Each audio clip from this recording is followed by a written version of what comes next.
Good morning, students. Let us begin one new chapter, that is excretion. So first of all, we can see one sort of history behind this excretory process. So the first animal arose in this world around 700 million years ago. So when the organisms arose, first it is inhabited in marine water. So it survived as an marine animals. And of course we know the first organisms was cellular level. Then during course of evolution, it modified as an tissue level, then organ level, then organ system level. Fine.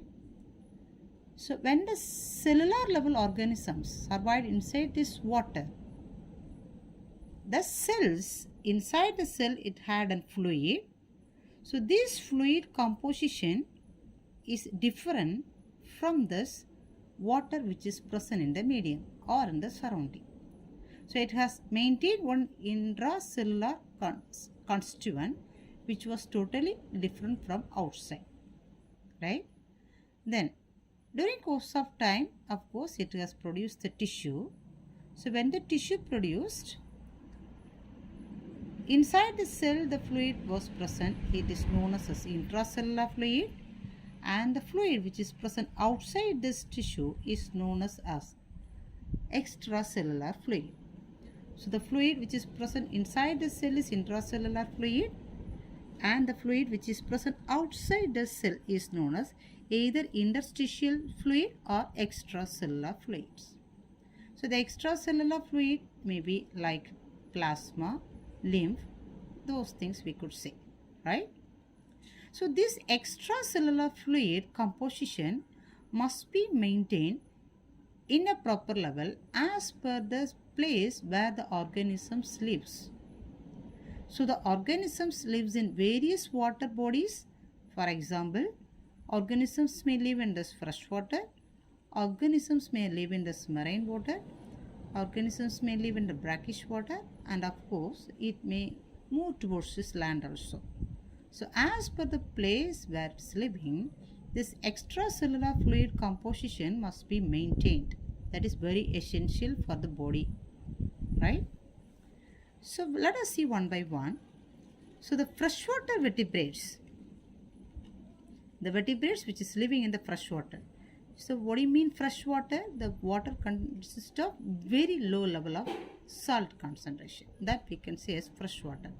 Since the water consists of very low level of salt concentration, the body is maintaining, the body fluid consists of high concentration, high salt concentration. Fine. The second one is marine vertebrates. So marine water, already there is a salt content is more, hence the body fluid is maintaining low salt concentration. Fine. And the third one is terrestrial animals. So on the land the temperature is very high, that's why the body water may be lost by evaporation process. That's why the body fluid consists of more water content to balance this water loss. Fine.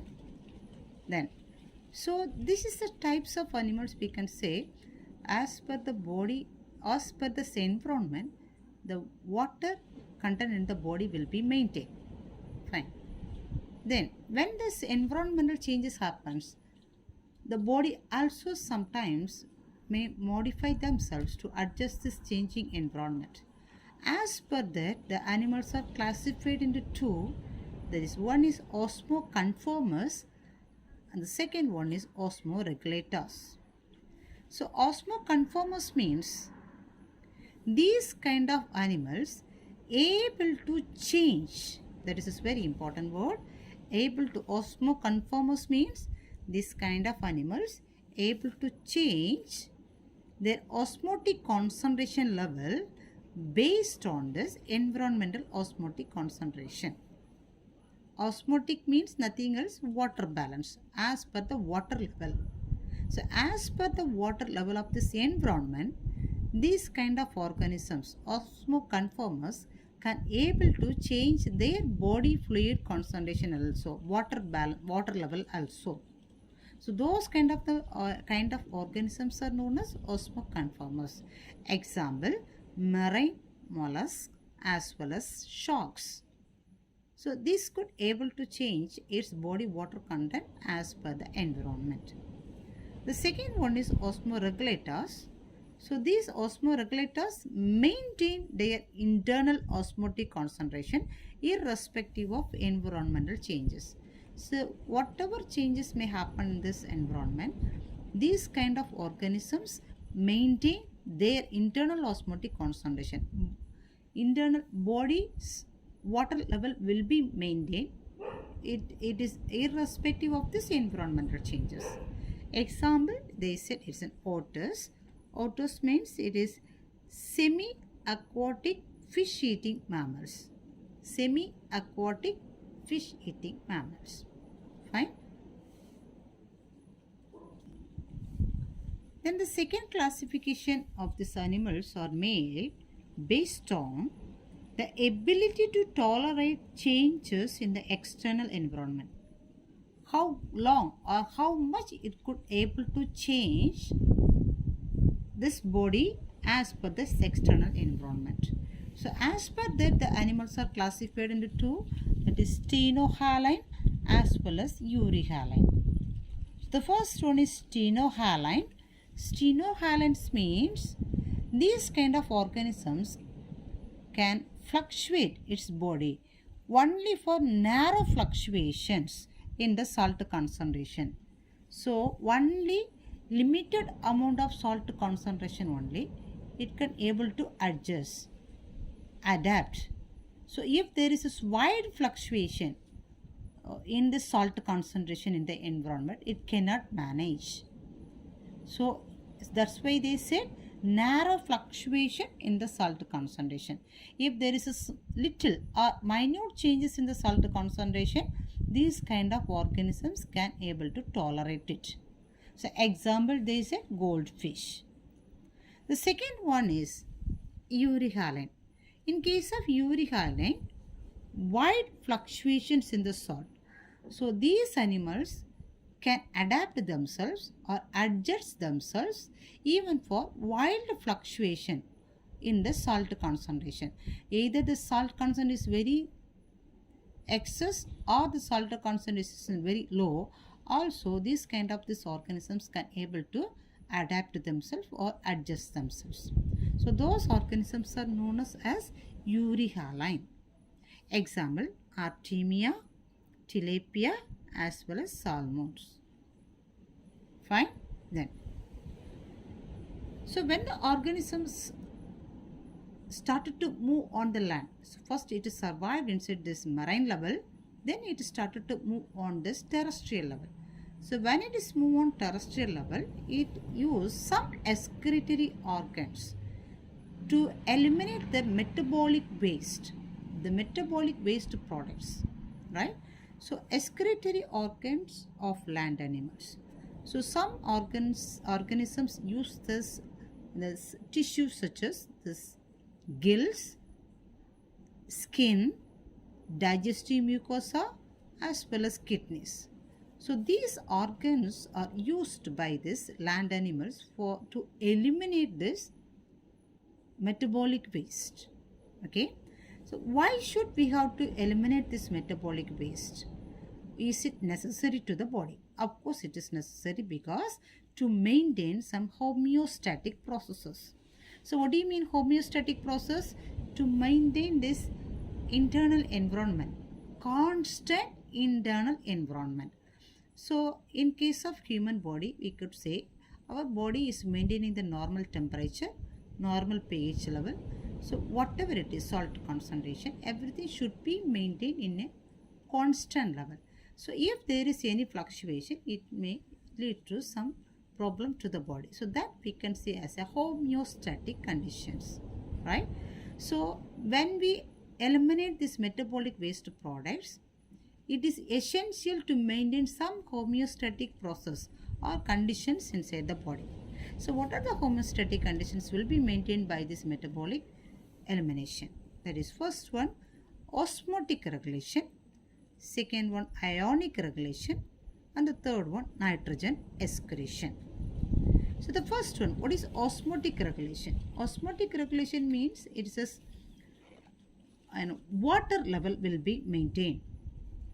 So osmotic regulation is the control of tissue osmotic pressure which act as a driving force for movement of water across this biological membrane. So inside the cells or out of between the cells, the water molecules will move. So it need one osmotic pressure for the movement of this water. That we can say as osmotic regulation. Fine. The second one is ionic regulation. Of course, the body fluid consists of many ions. This ionic concentration also will be regulated because of this, elimination of this metabolic waste. Fine. Third one is nitrogen excretion. So what do you mean nitrogen excretion? The process by which the body gets rid of this nitrogenous waste products of protein metabolism is called excretion. So the body is receiving the protein in the form of through the diet. Through the diet we are receiving the protein. So by digestion process the protein is converted as an amino acid. Then this amino acid, when it is go for this metabolic process, catabolism, it is producing some nitrogenous waste. That process is known as an excretion. So this nitrogenous waste is produced overall from this protein metabolism, right? So this is a three process will be maintained because of this elimination of this metabolic waste. Clear? So in this chapter we are elaborately going to discuss regarding this excretion process. Fine? Especially in human. Fine. So what kind of this nitrogenous waste will be produced during this protein metabolism? So during protein metabolism it's produced in the nitrogenous phase. This nitrogenous waste will be in the form of ammonia, urea as well as uric acid. Right? This is the major nitrogenous metabolic waste, right? But other than this, it is producing trimethyl amide oxide in some kind of marine tellures, guanine in spiders, then hippuric acid, allantoin, allantoic acid, or ornithoric acid, creatine, purine, pyrimidine, terrine. So these are all this other nitrogenous waste products are produced other than this ammonia, urea as well as uric acid. Fine? Okay. So this is this nitrogenous waste will be produced that we said. And how it will be eliminated, right? Modes of excretion, how it will be eliminated. So by these three nitrogenous waste are released by three methods. The first one is known as ammonotellus. Ammonotellus means the organisms which is eliminating this nitrogenous waste in the form of either ammonia or as an ammonium ions is known as ammonotellus. Okay, so this ammonia is highly toxic substance, so it should not be maintained inside the body, it should not retain inside the body, so it must be eliminated soon. So that's why, especially to eliminate this ammonia, the organisms need large amount of water. So along with this large amount of water only, this ammonia will be eliminated. Hence this kind of this excretory product will be formed, especially this aquatic organisms. For example, fishes, aquatic amphibians as well as aquatic insects. So aquatic animals are producing this nitrogenous waste in the form of this ammonia. So that's why it is eliminating along with this lot of water. The second one is uricotellus. So the organisms which is eliminating the nitrogenous waste in the form of this uric acid crystals are known as uricotellus. Okay. So to eliminate this uric acid, it needs less amount of water when we compare with this ammonotolic animals. Fine. And especially this nitrogenous waste is formed by these reptiles, birds, land snails as well as insects. Okay. And the third type is ureotellus. Ureotellus means the organisms which is eliminating this nitrogenous waste in the form of either as urea or uric acid is known as ureotellus. Okay. And especially this urea is less toxic compared with this uric acid, but the most toxic substance is ammonia, right? Uric acid is less toxic and ureotellus also very less toxic substance. Then that's why the urea will be retained inside this urinary bladder for prolonged time since it is less toxic substance. Fine. Then especially to eliminate this urea, it need very little amount of water alone. Fine. And this urea nitrogenous waste is formed in especially in mammals as well as terrestrial amphibians. Okay. Then in case of earthworm, when it is on the land, it releases urea, but when it is in water, it is releasing this ammonia as a nitrogenous waste products. Okay. Excretory structures. So let us see some excretory structures. I mean some excretory organs which is used by every level of organisms to eliminate this nitrogenous waste or as metabolic waste. Fine. In invertebrates, they said it consists of protonephridia and metanephridia. Protonephridia as well as metanephridia for invertebrates. Fine. Protonephridia means it consists of some specialized cells. Some specialized cells are present in the animals to do this excretion process. So that nephridias are known as protonephridias. Okay. Let us see some examples. The first one is flame cells. Hope you remember we landed in this platyhelm in these animals. Example, flatworms consist of some specialized cells known as flame cells. It's responsible for excretory process. The next one is solenocytes, also the excretory cells. It is present in this amphioxus. Okay. The third one, rennet cells, also excretory cells. It is present for nematodes. Okay. So these are all protonephridias. Okay. Metanephridias will be as tubular excretory structures. Metanephridias will be as tubular excretory structures. Especially it is present in annelids as well as mollusks. Okay. Then Malpighian tubules are mainly this excretory organ present in insects. Malpighian tubules. Then antennal glands or it is known as green glands. Antennal glands or green glands are this excretory structure for crustaceans. Example, prawns. Crustaceans, example prawns, consist of antennal glands or green glands is doing this excretory process. Fine. These are all present in this invertebrates. Okay. And for vertebrates consist of kidney.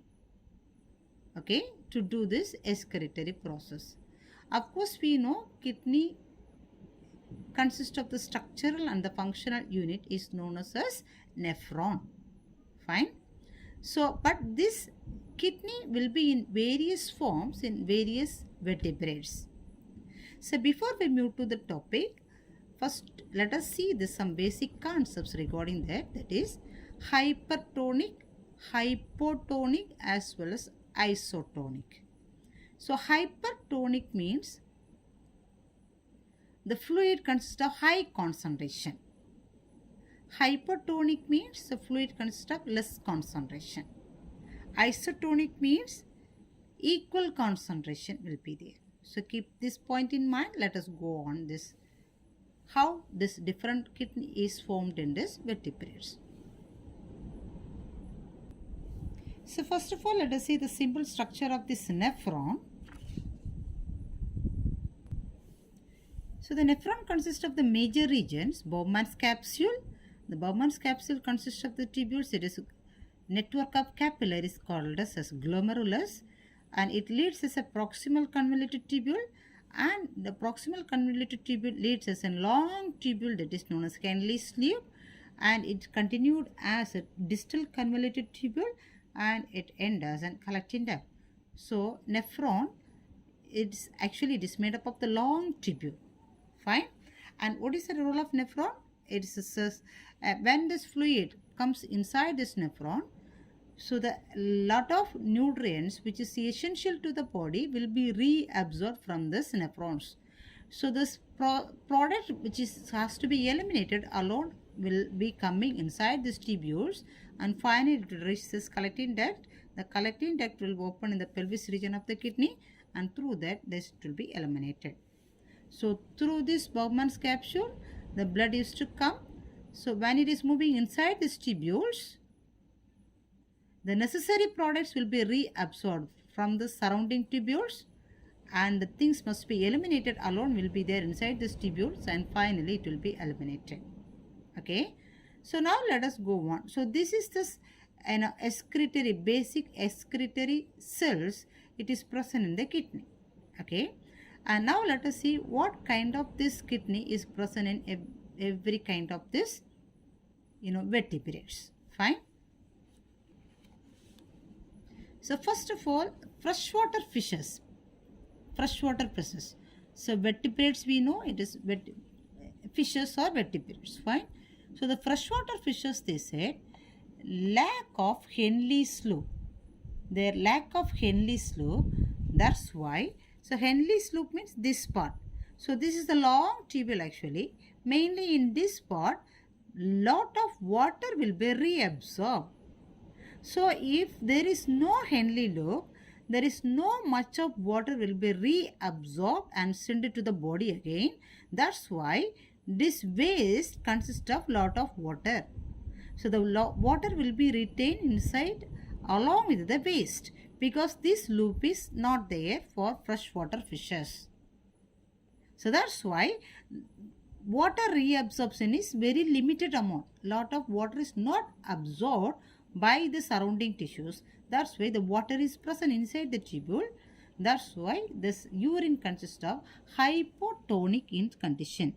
Hypoosmotic urine means the water content will be more in this urine, because there is no Henle loop for reabsorption of water.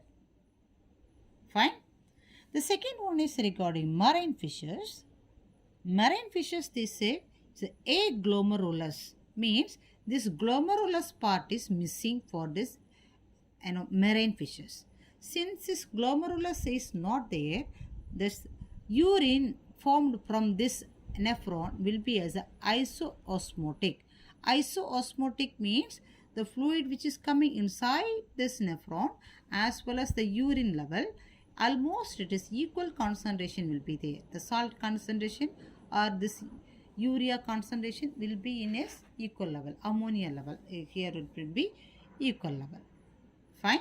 The next one, it is an amphibians. Amphibians nephron, they said it is a lack Henle loop.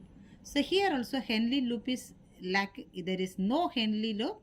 So as we said, like freshwater fishes, here also amphibians there is no Henle loop is there.